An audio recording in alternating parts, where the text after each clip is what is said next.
So మనము శ్వాస మీద ధ్యాస పెట్టి ధ్యానం చేస్తే ఆ ధ్యానం మనల్ని విజయ పదవులు నడిపిస్తూ ఉంది. విజయ వైపు మన ధ్యానం ఎలా కొనసాగించాలో తెలియజేస్తూ ఉంటుంది. కాబట్టి మరొకసారి ప్రతి ఒక్కరం కూడా శ్వాస మీద ధ్యాస పెట్టి ధ్యానం చేసేద్దాం.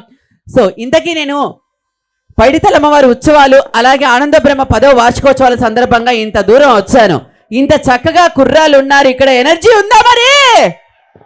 సో ఇంత ఎనర్జీలో మా ఆయన ఎక్కడ తప్పిపోయినాడో ఏమో గాని ఉండడం మాత్రం డాంబర్ పీపే లెక్క ఇంత ఉంటాడు, నల్ల బండ లెక్క. యాడున్నాడో?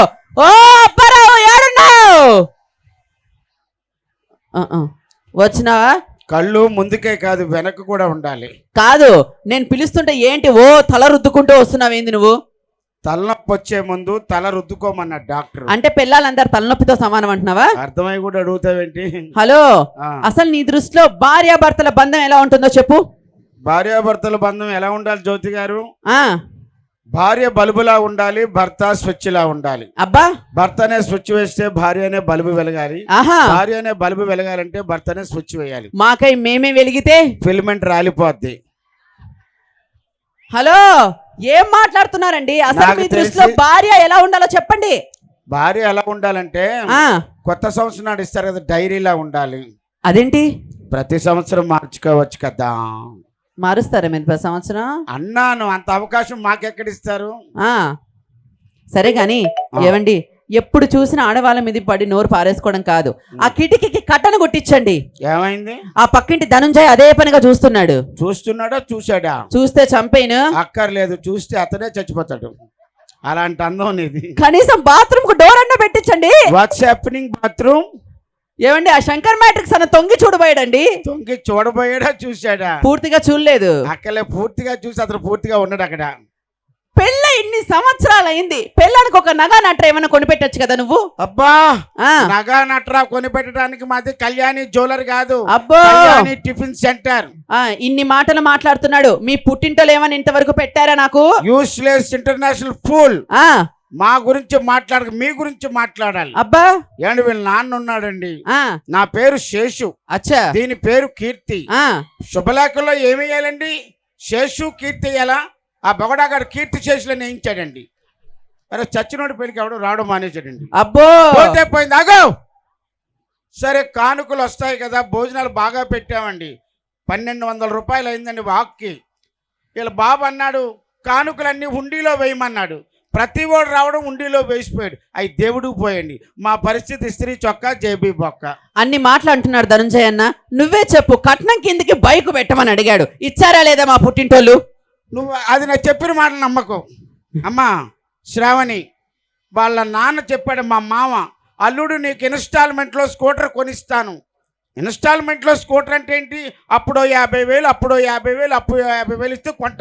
ఈ బొగడగడు అలా కాదు, ముందు హ్యాండిల్ బార్ ఇచ్చాడు, తర్వాత 2 టైర్లు ఇచ్చాడు, తర్వాత ఒక స్విచ్ ఇచ్చాడు, వెనకాల డేంజర్ లైట్ ఇచ్చాడు. మొత్తానికి అంతా ఇచ్చారు కదా. తాళం ఎప్పుడు ఇస్తాడు, దాన్ని ఎప్పుడు పెట్టాలి, చెప్పాలి, బండి నడపాలి. హలో, ఆడవాళ్ళతో మర్యాదగా మాట్లాడడం నేర్చుకోండి అప్పారావు గారు. చంప పగిలిపోతుంది చెప్తున్నాను. మాట్లాడారంటే మా శ్రావణ భార్గవి ఎక్కుంది, వెనకాల కేసేస్తాం ఇద్దరం పోయి. బూటుతో కొట్టించారంటే విజయనాలు కుట్టించుకుంటాను. ఏంటండి, ఆడవాళ్ళని గౌరవించరా మీరు? ఆడవాళ్ళని గౌరవించడంలో కానీ, పూజించడంలో కానీ, అభిమానించడం కానీ నేనే ఫస్ట్ అని నేను మా ఆవిడికి చెప్పా. అంత ఫస్ట్ ఉండడు అయితే నిన్న పక్కింటి సరోజ ఇంటికి వస్తే ఏమన్నావు నువ్వు చెప్పు? ఏమండి జ్యోతి గారు, మీరు ఏమనుకోవద్దు, మీ ఆడవాళ్ళకు పెద్ద ప్రాబ్లం ఉందండి. మనసులో ఏదో పెట్టుకొని బయటకు ఏదో మాట్లాడతారు. సరే, నువ్వు ఒక నింద వేసావు కాబట్టి అవును మా ఆవిడికి చెప్పాను, ఈ రోజు చెప్తున్నా. ఒకటి చెప్పండి, ఉదయాన్నే మన ఇంట్లో మనం టిఫిన్ చేసే టైంలో మన ఇంటికి ఎవరైనా వస్తే మనం ఏం చెప్తాం? రండి టిఫిన్ చేద్దరు అంటాం. అదే మధ్యాహ్నం మనం భోజనం చేసే టైంలో మన ఇంటికి ఎవరైనా వస్తే మనం ఏం చెప్తాం? రండి భోజనం చేద్దరు అంటాం. వీళ్ళ ఫ్రెండ్ నేను రాత్రి పడుకునే టైంలో వచ్చిందండి, రండి పడుకుందాం అన్నాను. తప్పున్నారా? చంపేస్తాను చెప్తున్నాను. మా ఇంట్లో 14 గదులు ఉంటాయి, సెంట్రల్ ఏసీ. ఆ మహాతల్లిని ఎక్కడైనా పడుకోబెడతాం. అబ్బో, తక్కువ లేదు కానీ. ఏంటి మీ మగవాళ్ళు ఎప్పుడు తెలివైన వాళ్ళని ఫీల్ అవుతుంటారా? మేమే తెలివైన వాళ్ళం అండి. అవును, రేపు ఏదో వ్రతం చేస్తానంటున్నావు. అవునండి, రేపు వరలక్ష్మి వ్రతం చేస్తున్నాను. ఆడపడుచులందరూ వస్తున్నారు. పసుపు కుంకుమతో పాటు ఏమిమ్మంటారు? నా ఫోన్ నెంబర్ రెడీగా ఉంటారు, ఫోన్ నెంబర్ ఇవ్వమని చెప్పడానికి కదా. వస్తే వాళ్ళకు కూడా పెద్ద ఫంక్షన్ చేసి చిన్న చిన్న జాకెట్ ముక్కలు పెడతాం. The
main reason, the backbone of the